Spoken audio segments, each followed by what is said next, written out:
Bien. ¿Cómo les va? ¿Cómo andan? Vamos a esperar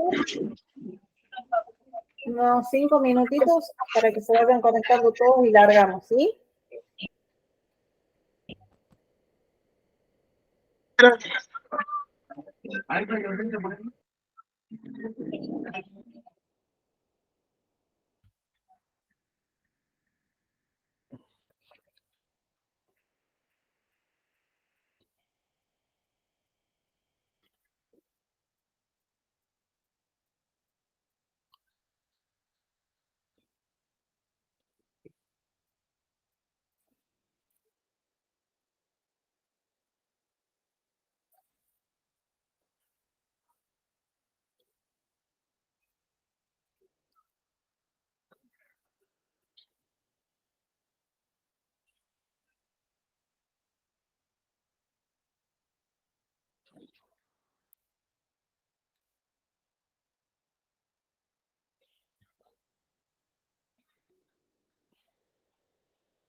Bien. Buenas tardes a todos, ¿cómo están? Vamos a ir comenzando con lo que sería la clase del día de hoy. A ver, antes que nada, sí, quiero felicitarlos a cada uno de ustedes con los trabajos que han realizado en cuanto a lo que son los flyers, ¿sí? Para algunos fue nuevo hacer presentaciones de esa forma, para otros fue más sencillo, más fácil, sobre todo para aquellos que tienen conocimiento dentro de lo que puede ser el diseño gráfico, y por qué no dentro de otros trabajos en donde es una forma muchas veces de publicitar qué es qué es lo que hacen o sobre algún tema en específico, ¿sí? Lo que sí vi que la mayoría han repetido precursor en cuanto a lo que fue uno de los más repetidos, creo que fue Edmond Lockhart, si no me equivoco, a todos les ha llamado demasiado la atención, parece Edmond. Así que, bueno, si bien es cierto, nosotros en la clase pasada ya les hice un poco de mención en cuanto a algunas citas textuales de él, con las que nos desempeñamos dentro de lo que es la criminalística. Así que en cuanto a la investigación que ustedes han realizado para poder armar lo que son esos flyers, obviamente han tenido que leer y deben haber leído bastante en cuanto a cada uno de de los precursores que ustedes han escogido, ¿sí? ¿Por qué digo de leer bastante? Porque en el flyer sí tenían que realizar como algo muy resumido en cuanto quizás a su fecha de nacimiento y a sus logros más destacados, ¿sí? A ver, ¿todos me escuchan bien o me escuchan muy despacio? Bien, bien, perfecto.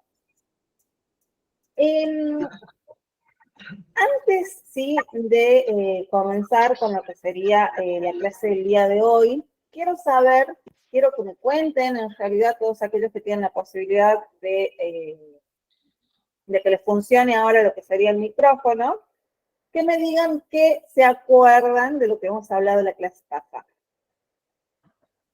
¿Qué temas vimos la clase pasada?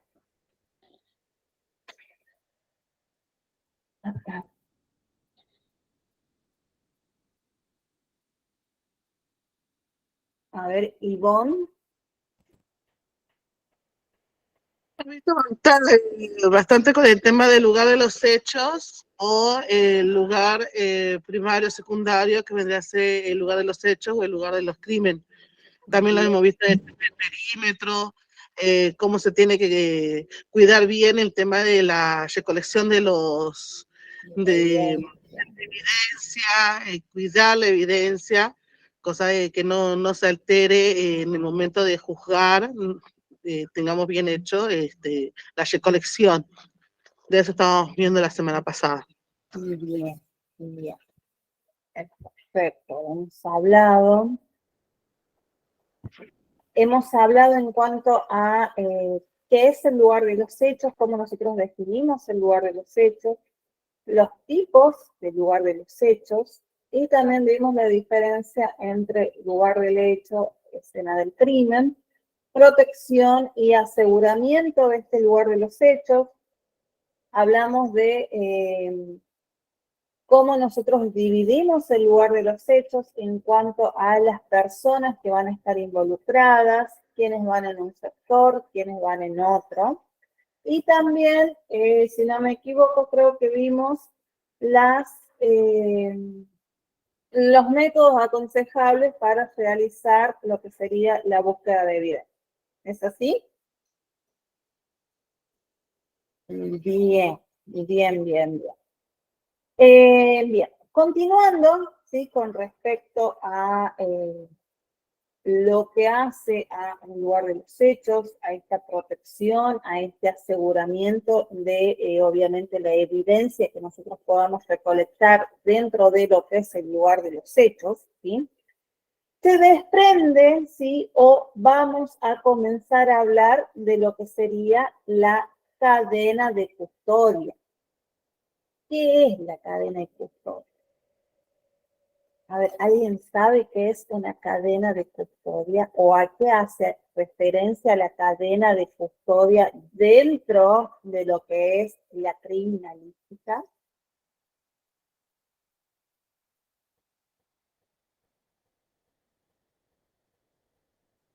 ¿No?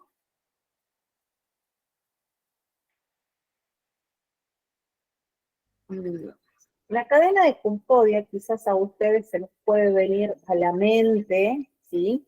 Una situación en un lugar de los hechos en donde ven a policías uno al lado del otro que pueden estar,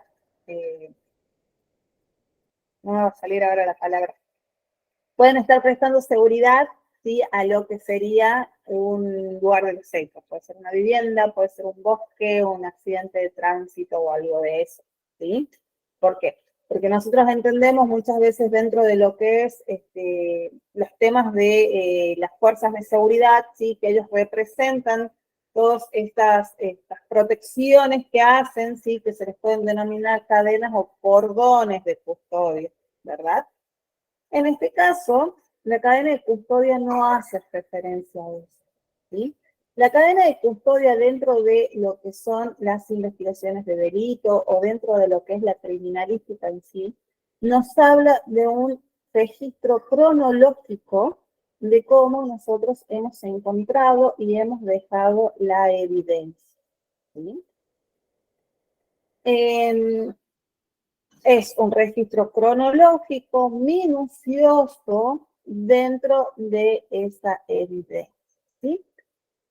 Criollamente hablando, si yo encuentro, eh, a ver qué tengo acá. Si yo voy al lugar de los hechos con toda mi protección, si comienzo la investigación y lo primero quizás que observo y me llama la atención dentro de ese lugar que yo estoy investigando puede ser este manojo de llaves, en donde este manojo de llaves quizás puede presentar algún rastro de sangre, ¿sí? Entonces, ¿qué es lo que voy a hacer yo? Lo voy a guardar, ¿sí? Primero lo voy a levantar como corresponde, ¿sí? Después le voy a dar una protección y un aseguramiento, ¿sí?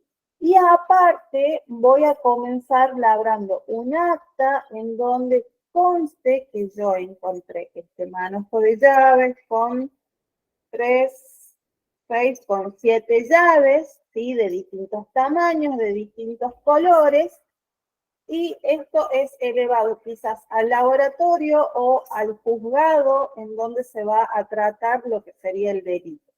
¿Qué es lo que va a hacer esta cadena de custodia? Todo este registro cronológico que voy haciendo yo de esta evidencia, es que cuando se necesite volver a hacer una inspección ocular, ¿sí? Este elemento esté guardado y esté con las mismas características con las que yo lo encontré, ¿sí? O sea que si el día de mañana se reabre quizás este caso y vamos y decimos, ah, sí, recuerdo que en el lugar de los hechos yo encontré un manojo de llaves que tenían indicios o rastros de sangre, ¿sí? Y que ese manojo contaba con 7 llaves. Ah, sí, tenía 7 llaves. Hay un manojo de llaves, vamos a ver si es ese. Voy a la evidencia de ese caso y me doy con que el manojo de llaves únicamente tiene 5. Entonces ahí vamos a estar poniendo en juego, ¿sí? Las características de lo que es la evidencia y quizás que esa evidencia ha sido alterada, ¿sí? Entonces, esta cadena de custodia nos sirve a nosotros para poder tener un registro cronológico y minucioso de todos los elementos, materia de prueba o toda la evidencia que nosotros encontremos en el lugar de los hechos. Dentro de lo que es esta cadena de custodia y dentro de lo que es la forma en la que nosotros nos vamos a desempeñar en lo que es el lugar de los hechos, también vamos a tener lo que es el registro fotográfico. Si bien es cierto, dentro de las fotografías hoy en día, con el avance de la tecnología, conocemos demasiados programas en donde se pueden alterar esas fotografías, ¿sí? Pero aún así nos siguen sirviendo a nosotros como un registro de la escena, y esas fotografías también se hacen previo a que nosotros comencemos todo lo que son los levantamientos de los elementos materia de prueba o de los indicios o de la evidencia que tengamos en el lugar de búsqueda, ¿sí? Entonces, el día de hoy vamos a hablar de la cadena de custodia y las fotografías forenses, ¿sí? Hasta acá me van entendiendo, todos me escuchan bien, no aparece todavía ninguna duda, ninguna pregunta. No, todo claro. Perfecto.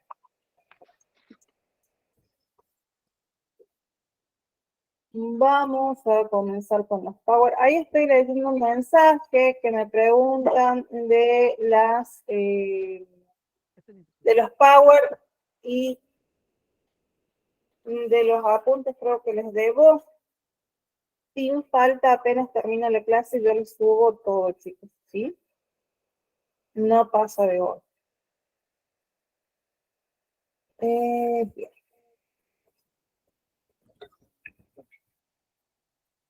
Vamos a ver.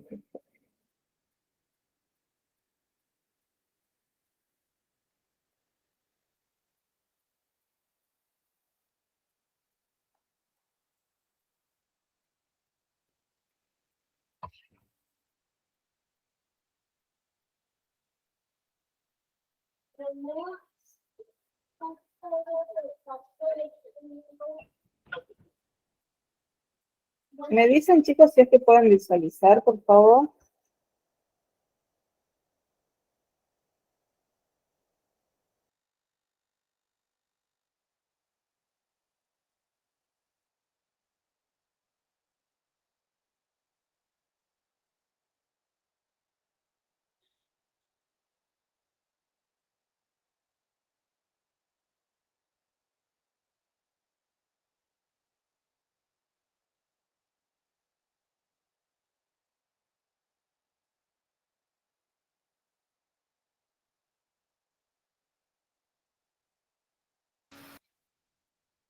¿Se ve, chicos? ¿O todavía no? No, profe, todavía no se ve.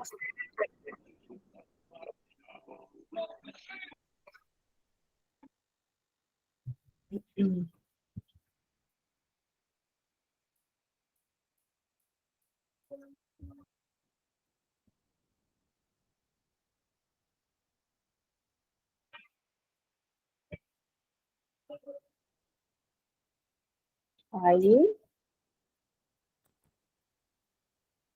No se ve nada, profe.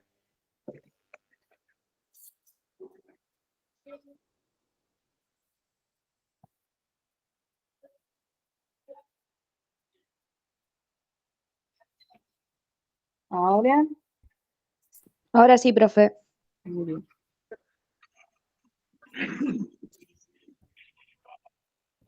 Bien. Bueno, la cadena de custodia.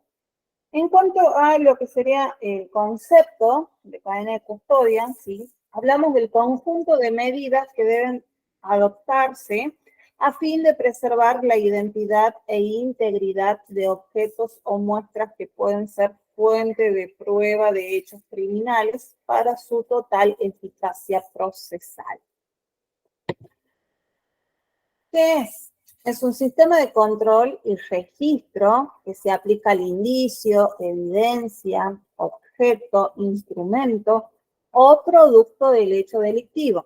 Va desde su localización, descubrimiento o aportación en el lugar de los hechos o del hallazgo, hasta que las autoridades competentes ordenen su conclusión. ¿Dónde comienza la cadena de custodia?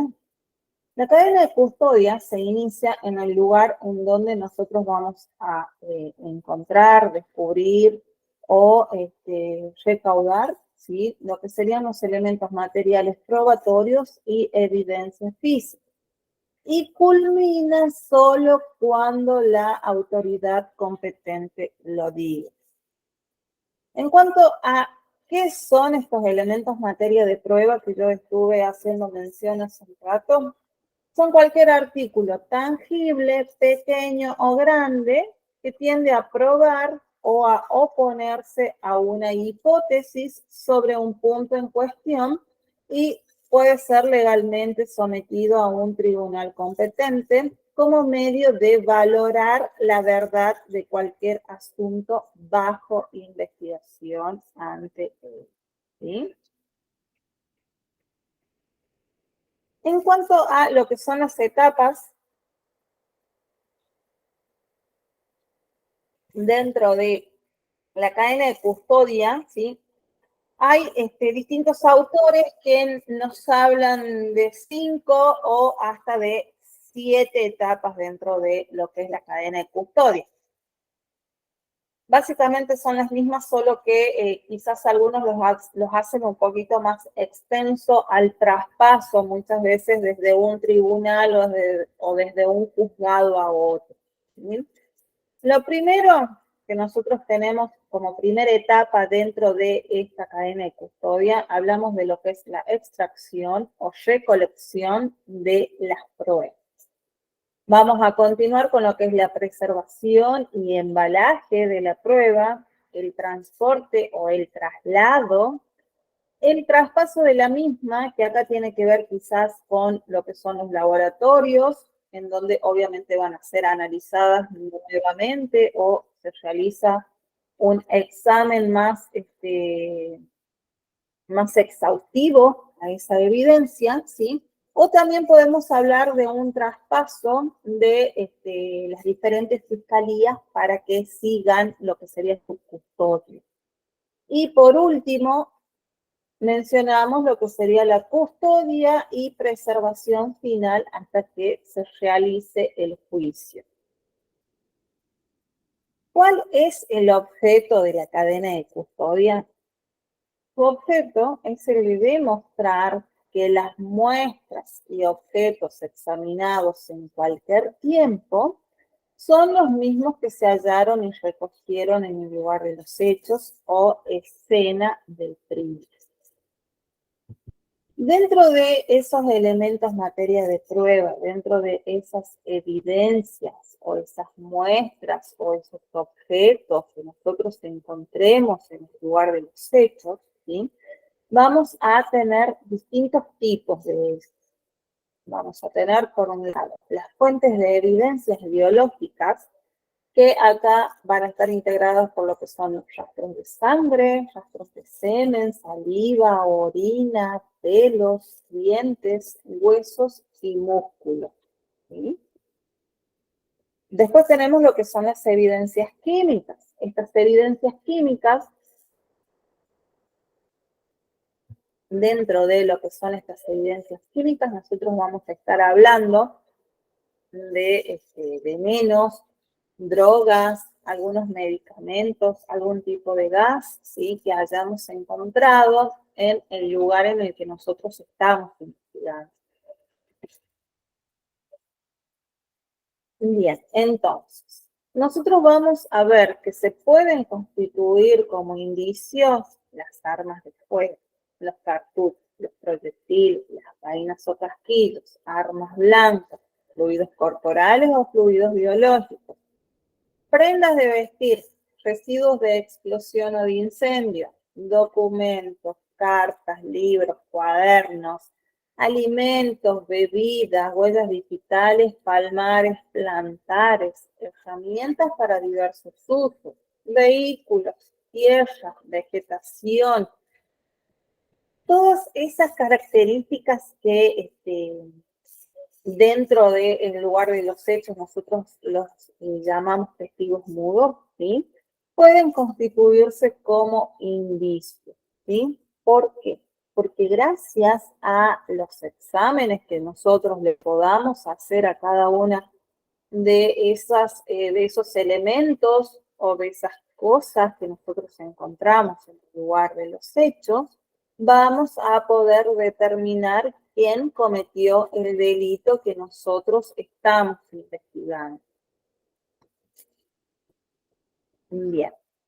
Continuando con lo que son estos tipos de indicios, como les mencionaba recién, hay una subclasificación, que dentro de esta subclasificación nosotros podemos encontrar indicios según la relación que tengan con los hechos, ¿sí? Que pueden ser indicios asociativos, indicios microscópicos e indicios macroscópicos, ¿sí? Dentro de estos indicios asociativos, nosotros vamos a estar enfrente de elementos que nos corroboran y nos aseguran una relación directa con el hecho que estamos investigando. Dentro de los indicios microscópicos, vamos a ver que son todos aquellos que por su naturaleza se requiere algún instrumento óptico para poder ser observado, ¿sí? Y dentro de los indicios macroscópicos son todos aquellos objetos que nosotros los podemos ver a simple vista. Eso en cuanto a los indicios dentro de esta clasificación según tu relación con los hechos. Después tenemos según tus características físicas. Acá podemos encontrar los inorgánicos y los orgánicos. Dentro de los inorgánicos vemos que pueden ser naturales, como polvo, cenizas, óxidos artificiales, como pueden ser tintas, armas, restos de incendios, papeles, papel moneda, monedas, entre otros, ¿sí? Y dentro de los orgánicos, nosotros vamos a estar haciendo referencia a todas aquellas evidencias o indicios que sean obviamente de procedencia humana o animal, como pueden ser alimentos, grasas, pelo, huesos, ¿sí? Siempre y cuando obviamente sean de una procedencia humana o animal. En cuanto a lo que es las prioridades, la priorización dentro de lo que es la cadena de custodia, ¿sí? Acá estoy hablando y estoy haciendo mención a cuáles van a ser las prioridades, ¿sí? En donde nosotros vamos a hacer más hincapié para que sea más rápido la cadena de custodia, ¿sí? Va a ser en cuanto a todos aquellos indicios o elementos materiales probatorios que obviamente en caso de condiciones climáticas, ambientales, presenten algún riesgo de pérdida, alteración, contaminación o destrucción, ¿sí? Dentro de lo que es la cadena de custodia, y vamos a lo más importante, es el levantamiento, el embalaje y el rotulado de esta evidencia o de estos indicios, ¿sí? Como levantamiento, nosotros vamos a estar haciendo mención a aquella operación en donde nos permite recoger la evidencia del sitio, del suceso, en donde obviamente el manejo inadecuado de la evidencia física nos va a conducir a una posible contaminación, a un deterioro o a una destrucción. En cuanto a lo que es el embalaje, a esto nosotros lo vamos a entender como aquella maniobra que vamos a realizar para poder guardar, inmovilizar y lograr una protección correcta de lo que son los indicios. Y por último tenemos el rotulado. El rotulado es la operación final que la vamos a hacer con el objeto de reseñar el lugar de procedencia del indicio en cuestión o del indicio que nosotros hemos levantado, ¿sí?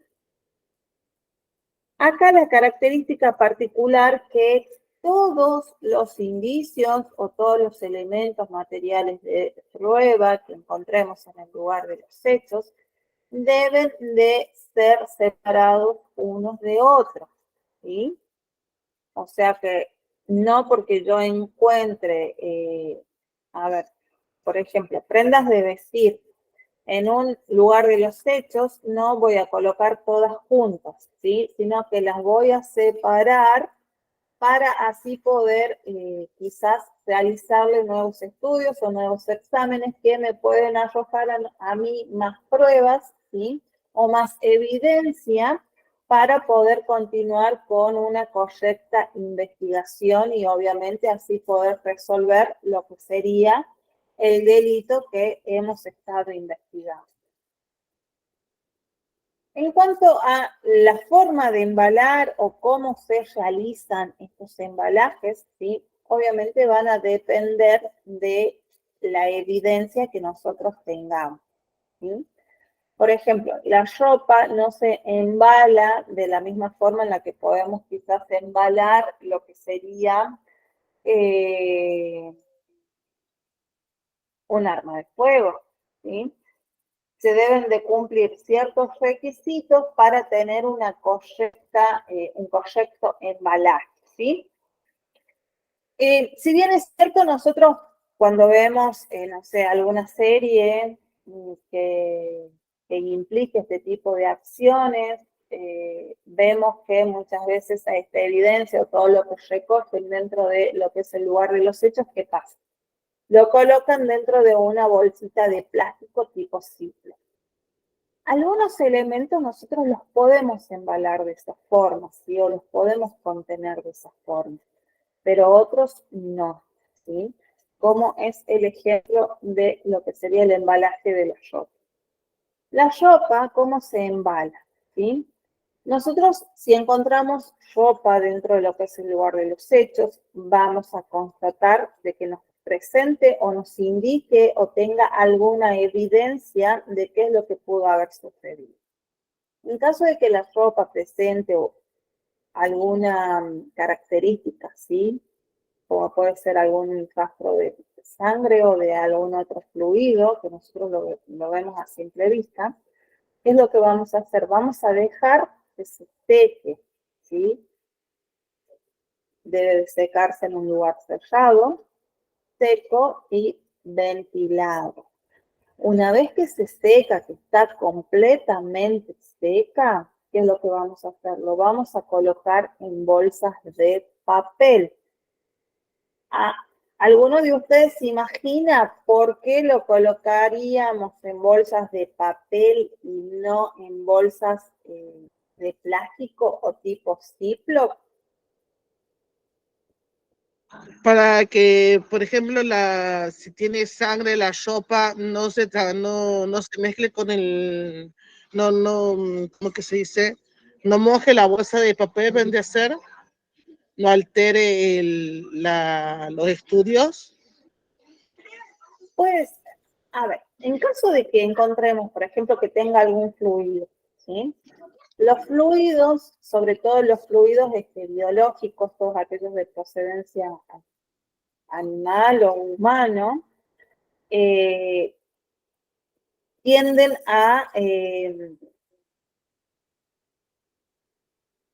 como a echarse a perder, ¿sí? Para que ustedes me entiendan, ¿sí? O sea que pueden producir que se desarrollen ciertos hongos o ciertas bacterias, ¿sí? Y que esos hongos, esas bacterias se desarrollen, ¿sí? Tiene que ver también con la forma en la que nosotros podemos realizar un embalaje o contenerla la ropa. Si yo la meto, por ejemplo, una blusa que tenga algún rastro, ¿sí? De algún fluido biológico, si yo lo introduzco o lo guardo dentro de una bolsa en donde no circule aire, en donde no esté ventilada, ¿sí? ¿Qué es lo que va a hacer? Puedo provocar que se desarrollen, ¿sí? Bacterias o se desarrollen hongos. ¿Eso qué va a provocar? Que yo pierda esa evidencia, ¿sí? O sea, esa evidencia va a quedar contaminada.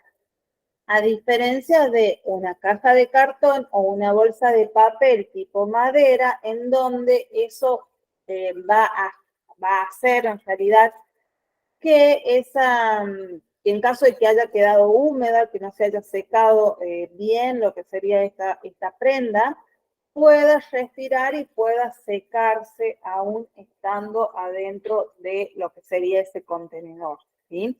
Por eso acá tienen que prestar atención a cómo van a embalar las evidencias que encuentren en el lugar de los hechos, ¿sí? Eso en cuanto a las prendas de vestir o cualquier otra tela, ¿bien?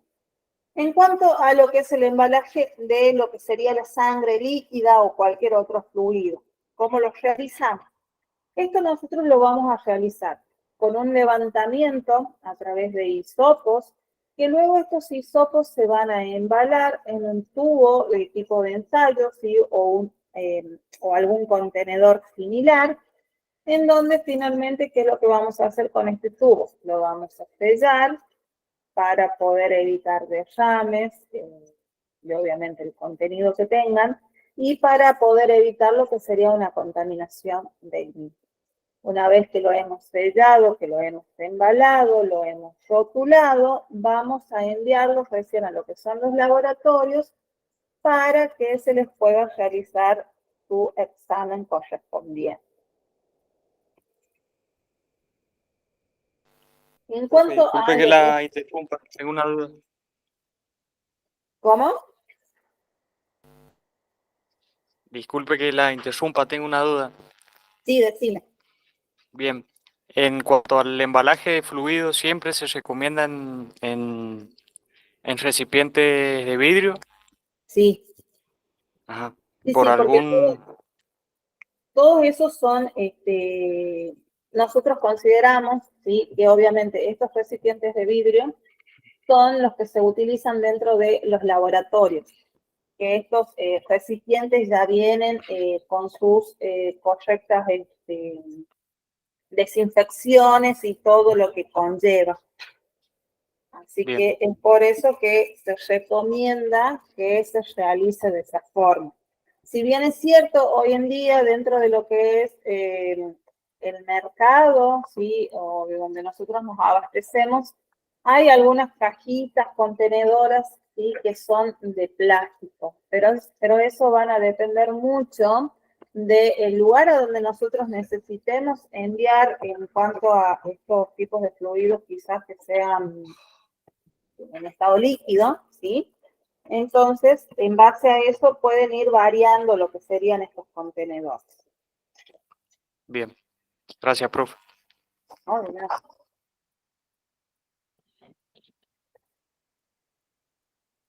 Bien, pasamos ahora con lo que sería el embalaje de armas de fuego, ¿sí? Acá las armas de fuego nosotros las vamos a embalar de la siguiente forma. Primero vamos a tomarla por los bordes, ¿sí?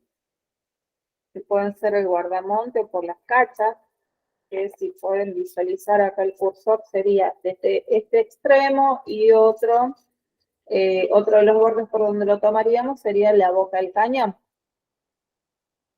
Después vamos a descargar el arma, la vamos a colocar en una caja de cartón. La caja de cartón debe ser resistente y de un tamaño adecuado, en donde nosotros, ¿qué es lo que vamos a hacer? Vamos a realizar orificios por los que vamos a pasar cordeles o straps, ¿sí? O los conocidos precintos, los cuales van a sujetar este arma de fuego para que quede inmovilizada dentro de lo que sería esta caja, ¿sí?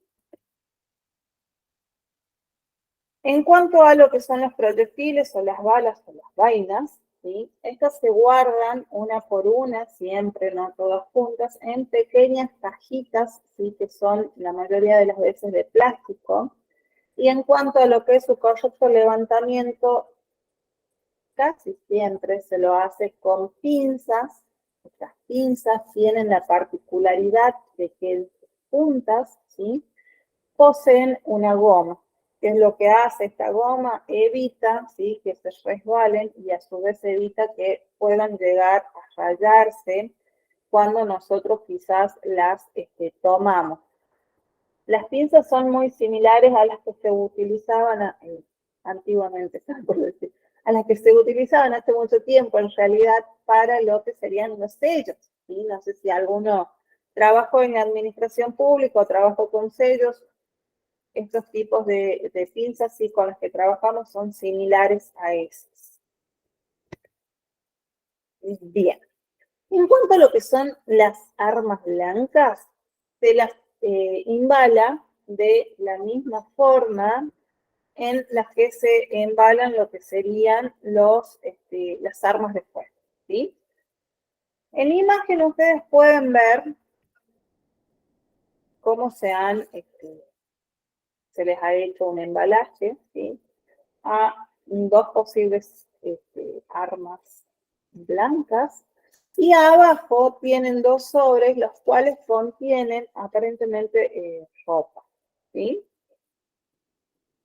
Partiendo desde esos machetes o desde esos cuchillos que ustedes pueden observar.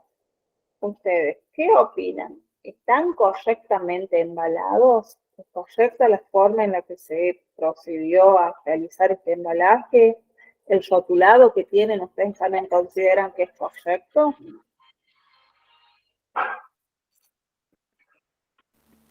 No, profe. No, a ver, ¿por qué? Lo que vendría a ser el metal del machete, que no. Bien, es una característica. A ver, ¿qué más? ¿Qué más pueden observar ahí? La forma en la que se ha rotulado es correcta. No,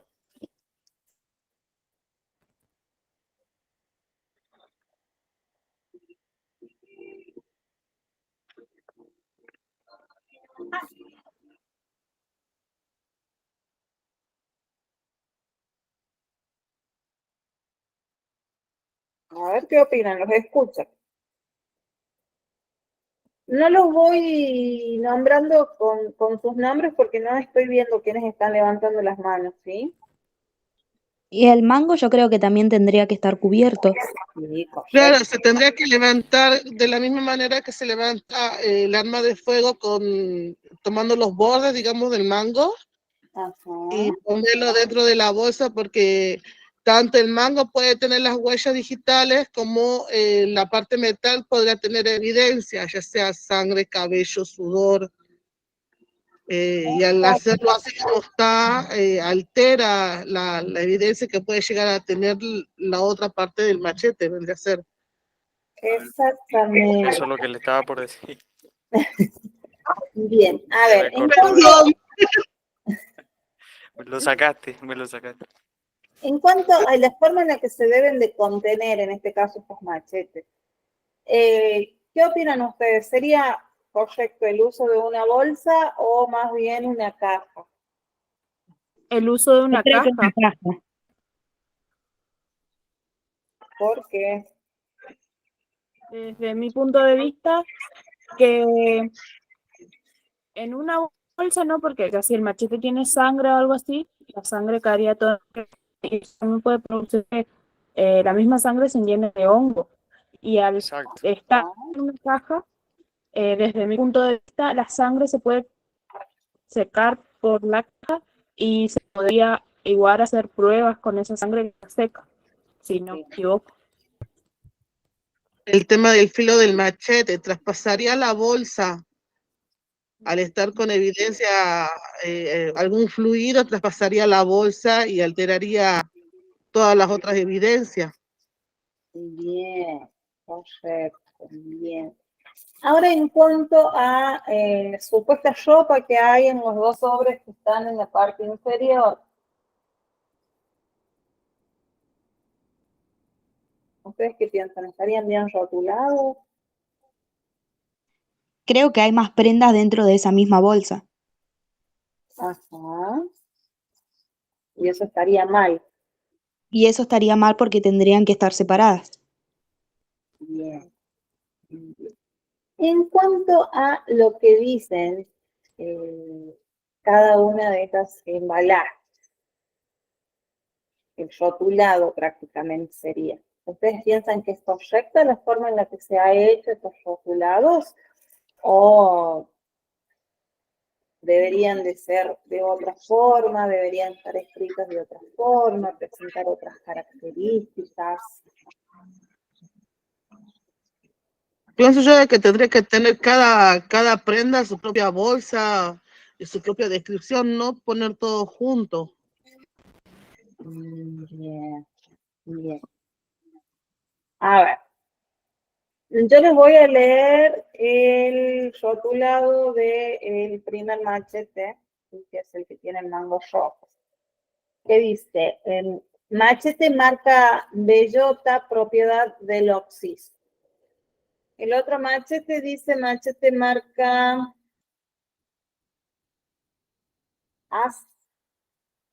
Ansa, propiedad del sospechoso. A ver, los otros sobres dicen chompa, color morado, propiedad del detenido. El otro dice 2 licras de color negra, propiedad de sospechosas. Estas son sospechosas de un presunto delito. ¿Está bien el rotulado? ¿O está mal? ¿O qué le agregarían ustedes a esos rotulados? Yo creo que la fecha es indispensable. No sé si estoy en lo correcto. Bien, la fecha, la hora, ¿qué más? Fecha y día y hora. Sí, fecha y hora, ¿qué más? ¿Lo encontró? ¿Dónde? Porque cómo sabe de quién es del occiso, cómo sabe de quién es del occiso y cómo es del sospechoso. Exactamente. Hay que poner dónde se encontró, quién la levantó, Lugar. el lugar. Sería como una descripción más clara. Exactamente. Una descripción más clara. ¿Qué más?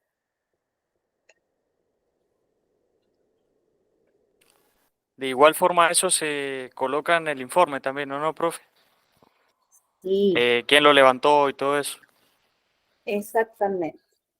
Hay algunos, a ver, no tengo los sobres.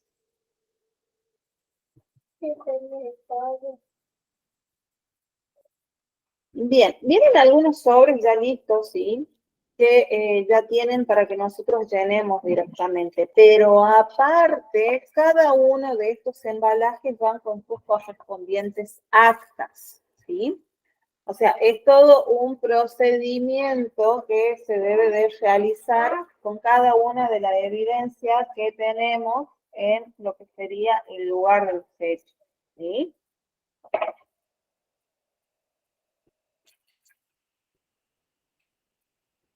Bien. A ver, vamos a continuar. Bien, ahora en imagen están viendo una correcta forma, ¿sí? De embalar lo que serían las armas blancas.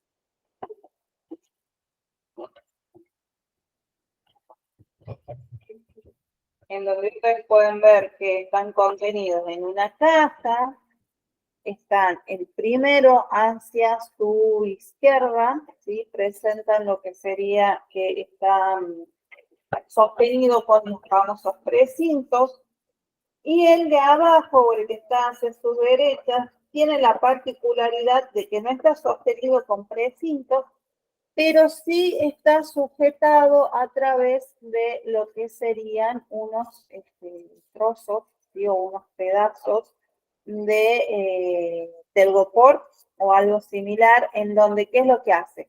Protege la punta, protege el mango y a su vez impide que se mueva dentro de lo que sería esa caja, ¿sí?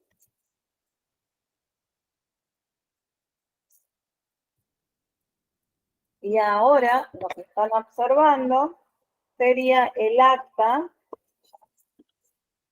de una cadena de custodia. ¿Qué es lo que contiene esta acta? ¿Qué es con lo que hay que llenarlo? ¿Sí? Vamos a partir de datos generales, en donde esos datos generales hacen referencia a la causa, el expediente, ¿sí? Bueno, toda la parte de a dónde va a ir o quiénes estuvieron a cargo de lo que sería ese registro de esa evidencia. Va obviamente la fecha y la hora.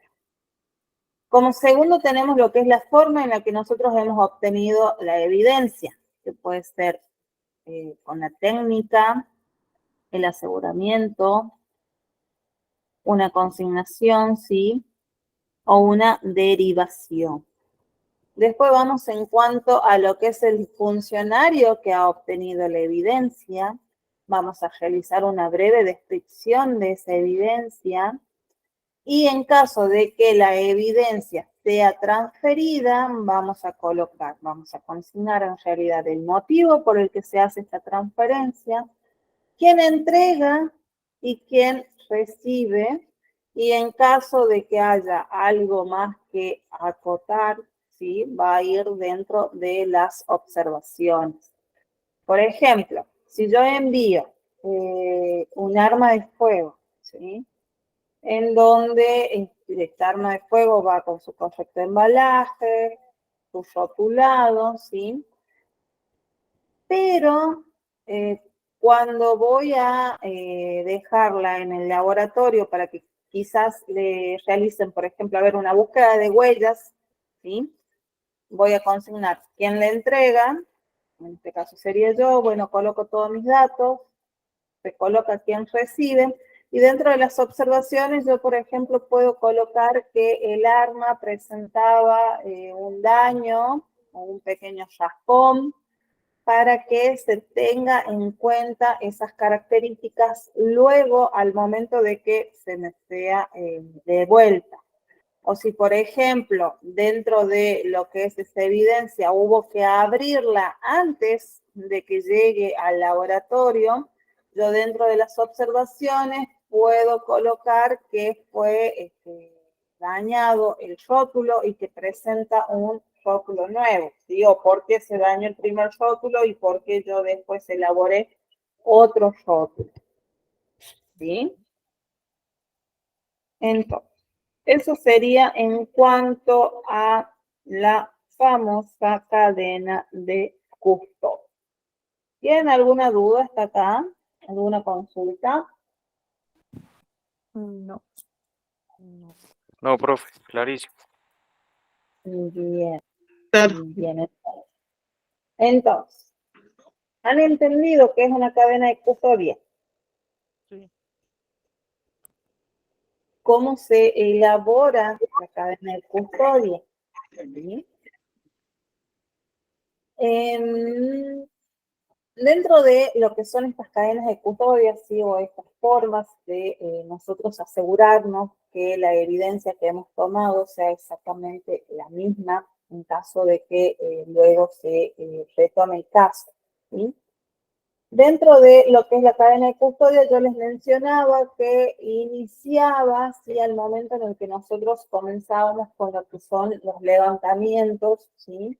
O al momento en el que nosotros comenzamos a encontrar evidencia, y culmina cuando la autoridad competente lo decide, ¿sí? El final, ¿sí? De una cadena de custodia está dada siempre por la autoridad competente que ha seguido o que ha estado dentro de lo que es esta investigación. Como puede ser que finalice en un día o que finalice en 2, 3 o 4 meses, ¿sí? Esto siempre va a depender de la necesidad que presenten las personas encargadas, ¿sí? De la investigación, como pueden ser jueces, abogados, ¿sí? Que van a llevar a cabo, obviamente, quizás una defensa de la persona que está, que haya estado relacionada, ¿sí? Con el delito que nosotros estamos investigando. Muchas veces se ha visto que, por ejemplo, en casos de suicidios o de homicidios, ¿sí? Por ejemplo, que se hayan dado en una vivienda, cuando es dudoso un suicidio, ¿qué es lo que se hace? Se tiene todavía en protección todo este lugar de los hechos, ¿para qué? Para que después no vaya a ingresar alguna persona ajena a lo que se está investigando y pueda implantar pruebas, ¿sí? ¿Qué es lo que vamos a decir? Quizás que yo al momento de realizar la investigación pasé por alto cierta evidencia, o que esa evidencia no estaba cuando yo estaba realizando mi investigación o mi búsqueda, ¿sí? Entonces acá es en donde nosotros quizás tenemos un 50% de posibilidades de aferrarnos a lo que son las tomas fotográficas y la toma de videos que realizamos dentro de lo que es el lugar de los hechos. Dentro de lo que son las tomas fotográficas, ¿sí? Existen distintos tipos de tomas que van a ir dependiendo de la evidencia que nosotros tengamos en el lugar de los hechos. Estos distintos tipos de tomas van a ir desde un plano general, ¿sí? En donde vamos a tomar el general del lugar en donde se va a efectuar lo que sería la investigación, y después vamos como haciendo más pequeños esos planos, pero para poder tener características de las evidencias que nosotros hayamos encontrado. Entonces, estas pruebas fotográficas que nosotros tengamos y estos videos en donde ahora también se utilizan mucho, nos van a ayudar a nosotros, ¿sí? Al momento de que quizás dentro de la investigación haya habido una pausa y se haya retomado, que digan, apareció tal evidencia en el lugar de los hechos. Entonces nosotros vamos a ir, obviamente, a nuestras cabezas, que tenemos que tener demasiado espacio para poder recordar muchas características propias del lugar que hemos estado investigando, y a los videos y a las tomas fotográficas que también nos van a meter dentro de lo que es el lugar del hecho, ¿sí? Otra ayuda que vamos a tener también para que no suceda esto de que se pueda llegar a implantar evidencia son los croquis, ¿sí? En cuanto a los croquis, nosotros si hablamos de croquis, quizás lo primero que se me viene a la mente, ¿sí? Es una ubicación de, en este caso, el lugar de los hechos, ¿sí? Pero dentro de lo que es la criminalística, los croquis no solamente es una ubicación geográfica, quizás del lugar en donde se efectuó el delito, ¿sí? Sino que también se hacen croquis internos del lugar de los hechos, ¿sí? En donde, por ejemplo, si estamos en una casa, vamos a realizar un dibujo a mano alzada, obviamente, con las características que nos llamen más la atención a nosotros, y es en donde también vamos a ir ubicando cada una de las evidencias o cada uno de los elementos, materia de prueba que encontremos en este lugar de los hechos. ¿Sí? ¿Qué es lo que vamos a hacer ahora? Vamos a hablar en cuanto a la fotografía forense, ¿sí? Y si nos queda tiempo, vamos a hacer mención a lo que serían los croquis, ¿sí? Exactamente, se usa la famosa planimetría. ¿Qué les estaba por decir? No sé. Déjenme ver algo, chicos, primero, por favor.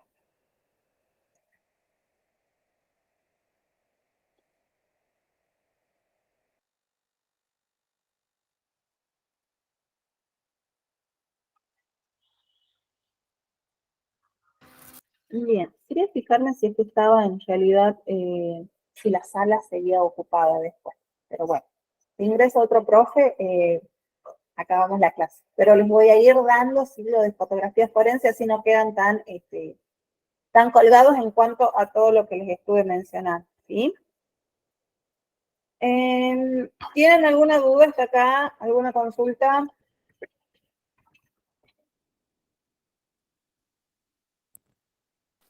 No, profe. Bien, se entiende.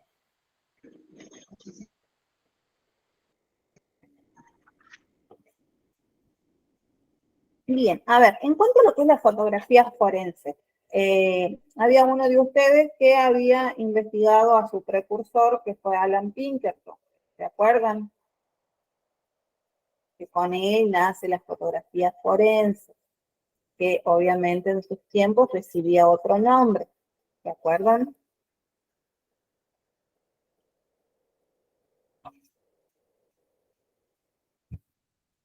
No, eso no, profe.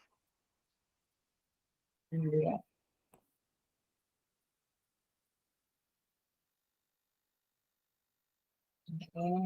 Ajá. Entonces no me equivoco. Ahí está. Ahí pueden... A ver, chicos, denme un segundo.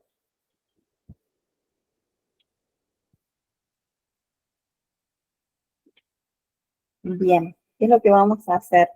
Ahí se unió el otro pro. Vamos a correr de la sala.